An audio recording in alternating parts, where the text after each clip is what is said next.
अगर ये प्रोग्राम यहाँ पर होता है ना तो आपके साथ साथ यहाँ सबका भला हो जाएगा सर। अच्छा कैसे? तो बाजू हट। अपनी बेटियों की शादी कराने के लिए मुझे तुम्हारा कोई एहसान नहीं चाहिए। मैं धूमधाम से शादी कराऊंगा। रही बात इस दीवार की, तो हाथ भी नहीं लगाना। अगर वक्त आने पे आप अपना फैसला बदलेंगे तो सारा खेल बिगड़ जाएगा दामोदर जी। मेरी मदद करिए, इससे इन गांव वालों का भी भला हो जाएगा। किसी के बहकावे में मत आइए दामोदर जी। एडकथला ग्रुप पर भरोसा मत करिए। वो आपको जितना भी पैसा दे रहे हैं मैं उससे दुगने पैसे दूंगा आपको। बस हमें रोकिए मत। आपकी इस गांव को जरूरत है। आपको तो गांव वालों के साथ कंधे से कंधा मिला के खड़ा होना चाहिए दामोदर जी। निकल जाओ। गोपन कमीना।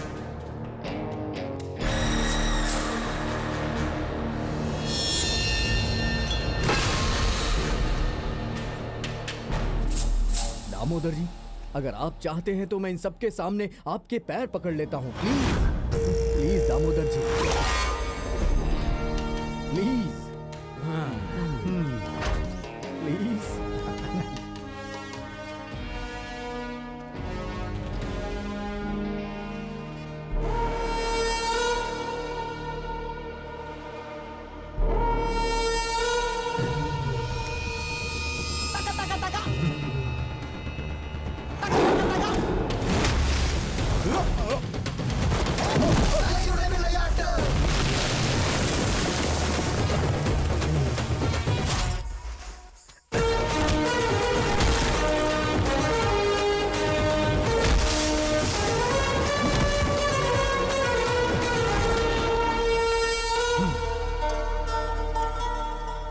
मैंने इस गांव में कदम रखा है इसकी किस्मत बदलने के लिए, और अगर उसे बदलने के लिए तुम जैसे खूंखार जंगली जानवरों का भी शिकार करना पड़ा ना तो मैं पीछे नहीं हटूंगा। अगर कोई भी मेरे रास्ते में आया तो चीर फाड़ गिरा दो।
मेरे पति को छोड़ दीजिए।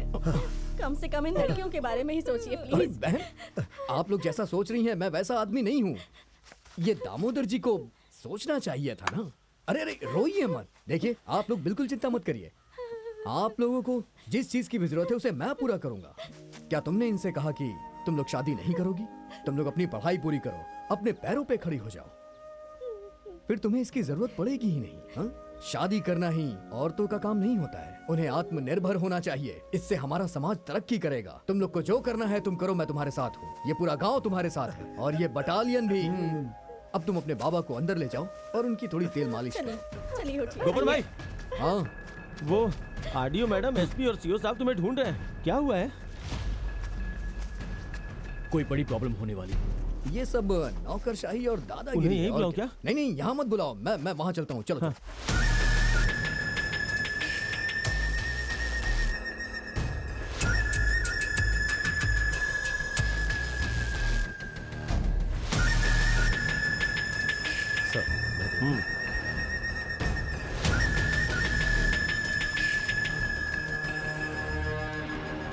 एसपी साहब खुद आए हैं अरेस्ट करने के लिए। चलो।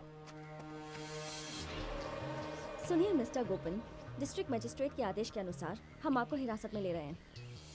लेकिन केस क्या है? पहला, रहमान के शो के नाम पर खेती की जमीन सपाट करना, और दूसरा, जो शो नहीं होने वाला उसके नाम पर धोखा देना। शो जो नहीं होने वाला। शो नहीं होने वाला है। अरे मैंने भी तो यही पूछा। मैंने भी तो वही सवाल पूछा है। हाँ, मिस्टर ए आर रहमान को ऐसे किसी शो के बारे में पता भी नहीं है। मैंने इंक्वायरी की थी और जवाब में ईमेल आया है, मेरे फोन पर ही है। मैडम, आप अपनी व्यक्तिगत ईर्ष्या के चलते आप मुझ पे केस थोप रही हैं और इसीलिए आप मुझे फंसाना चाहती हैं। मुझे इसकी एक्सप्लेनेशन देने की जरूरत भी नहीं है।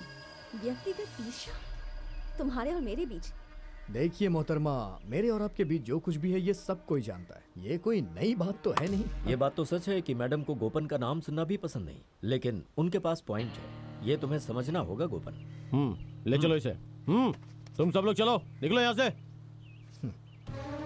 मैडम, एक बात तो समझनी होगी आपको। ये ए आर रहमान आप में से किसी को नहीं जानते, लेकिन इस संगीतकार गोपन को ए आर रहमान जानते हैं, और उसी तरह से ए आर रहमान को ये गोपन जानता है। इन्होंने तो एक ही बात को 2 बार घुमा कर कह दिया। गांव वालों, मैं आपसे वादा करता हूँ, मैं गोपन ये शो जरूर करवाऊंगा। चाहे कुछ भी हो जाए, ये शो होगा। ए आर रहमान आएंगे, अपना शो करेंगे, मैं नाचूंगा, सारा गांव जश्न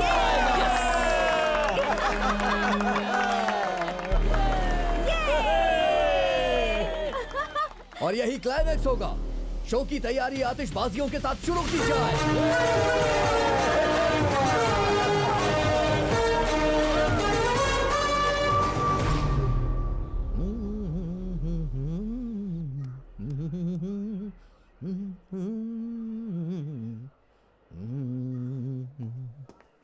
हेलो। हाँ। शिवशंकर साहब, हाँ। 3 घंटे से आपने मुझे यहाँ क्यों बिठा के रखा है? गोपन, तुम्हें पता नहीं है? जबरदस्त चर्चा चल रही है अंदर। तुम्हारे लिए स्टेट से लेकर सेंट्रल गवर्नमेंट तक के कॉल आ रहे हैं। इतनी बड़ी पहुंच है तुम्हारी।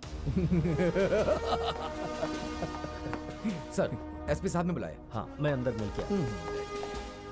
Yes sir. Okay sir, okay sir, हाँ, ये तो बहुत पेचीदा मामला बन गया। ऊपर से हमारे ऊपर बहुत प्रेशर हो गया।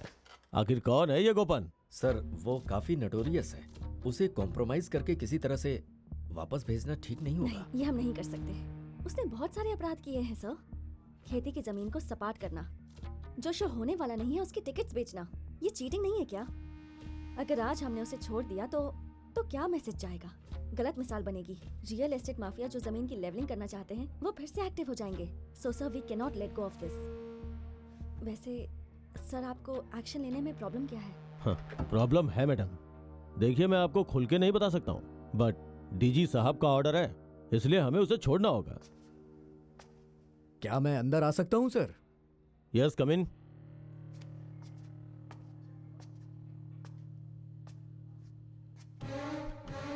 मुझे कुछ बोलने की परमिशन मिलेगी? क्या बोलना है तुम्हें? मैं बोल सकता हूँ मैडम? सर, ये जो जमीन सपाट की गई वो मेरी नहीं है, और ना ही मैंने इस जमीन को सपाट किया है। इस जमीन को सपाट तो पंचायत ने किया है, गांव के लोगों ने किया है। अगर केस डालना ही है तो गांव के सारे लोगों पे आपको केस डालना पड़ेगा सर। केस लिखते लिखते इनके हाथों में छाले पड़ जाएंगे अरे सर। नहीं नहीं, सर मैंने तो उस जमीन को लीज पे लिया था सर। मेरा नुकसान हुआ और मछली पालन भी चौपट हो गया। मेरी छोटी छोटी मछलियां यतीम हो गईं सर। मैं उनके आंसू कैसे देख पाऊंगा सर। जहां तक शो का सवाल है, वो तो जरूर होगा सर। इस शो के नाम पर मैंने किसी से पैसे नहीं लिए हैं और ना ही टिकट बेचा है। मैंने किसी को धोखा नहीं दिया सर। मेरी प्यारी मछलियां।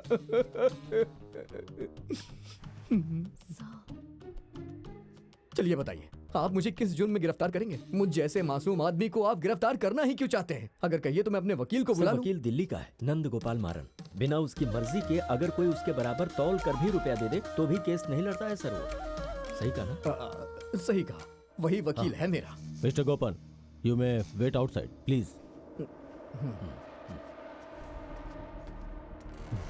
देखिए, डीजी साहब से बात करते हैं। होम सेक्रेटरी ने मुझे कॉल करने को बोला है। What is he? I mean, how is he so influential? देखिए, हम किसी के खिलाफ तब तक एक्शन नहीं ले सकते जब तक पूरी छानबीन न हो जाए। पंचायत के साथ आपको डिस्कस करना होगा। हाँ, चलिए।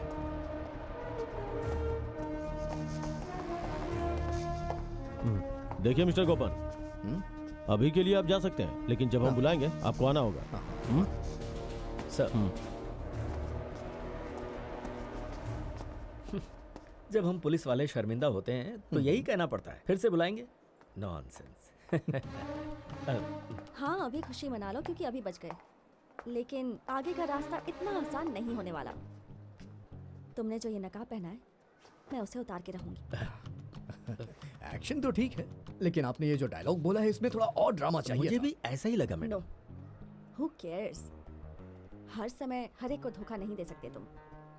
जो रेत निकाली है उसे वापस डालने की तैयारी कर लो। सच में मुझे बेलचा चलाना नहीं आता है, लेकिन सीख लूंगा। अगर सीख गया तो मैं चलाऊंगा। अगर आप ये चाहती हैं तो मैं ये जरूर सीखूंगा। गोरी तेरा गांव बड़ा प्यारा।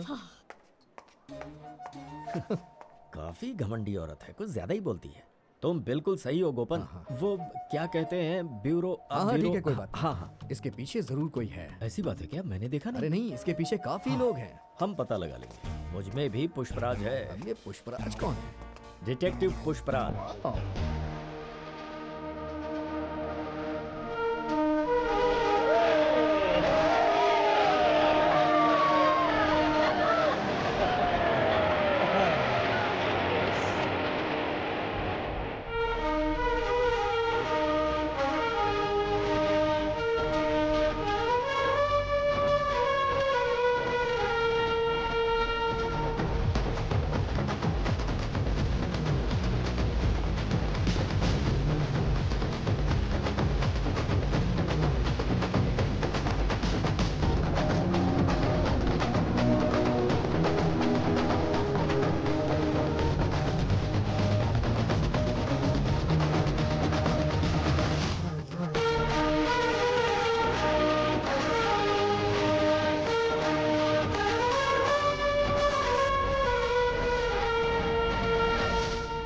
मैडम, आपने धारावी के बारे में सुना होगा।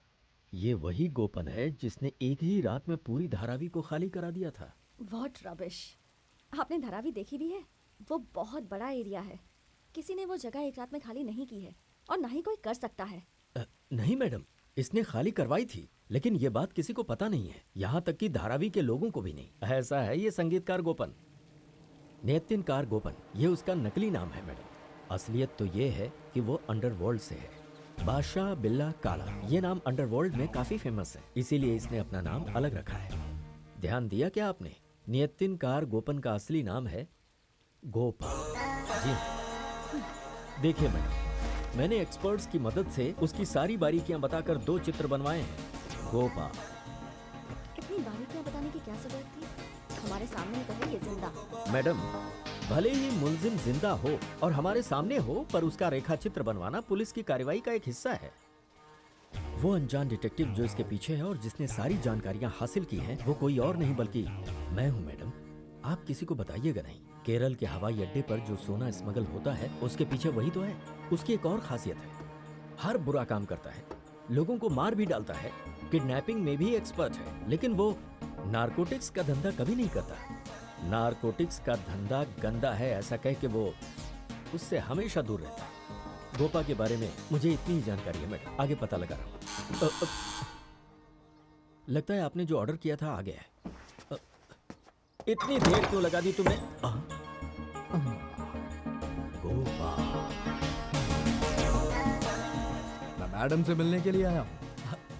हमारी बातें तुमने सुनी क्या? नहीं, हमने कुछ कहा ही नहीं, तो तुम सुनोगे क्या?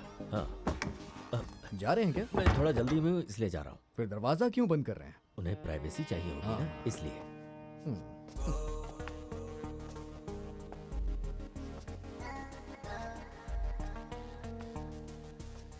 उसने आपको मेरे बारे में कौन सी झूठी कहानी बताई है ये मैं नहीं जानता हूं।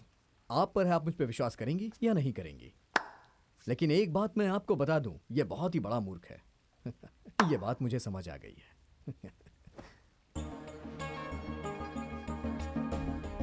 अंडरवुड डॉन गोपा। अच्छा बना है। तुम यहाँ क्यों आए हो? What brings you here?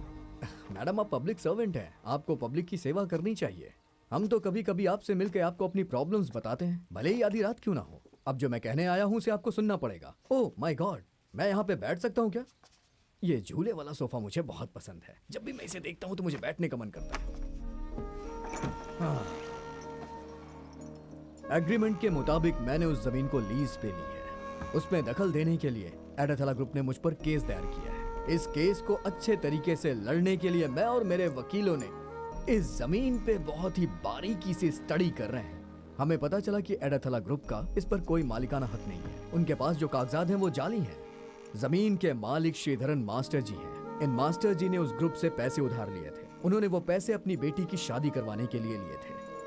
पैसे लेने के लिए उन्होंने वो जमीन गिरवी रख दी थी, लेकिन मथई ने वो जमीन हड़प ली। श्रीधरन मास्टर जी की बेटी और उनका पति जिंदा नहीं है, लेकिन उसकी एक और बेटी है जिसका नाम है सुभद्रा।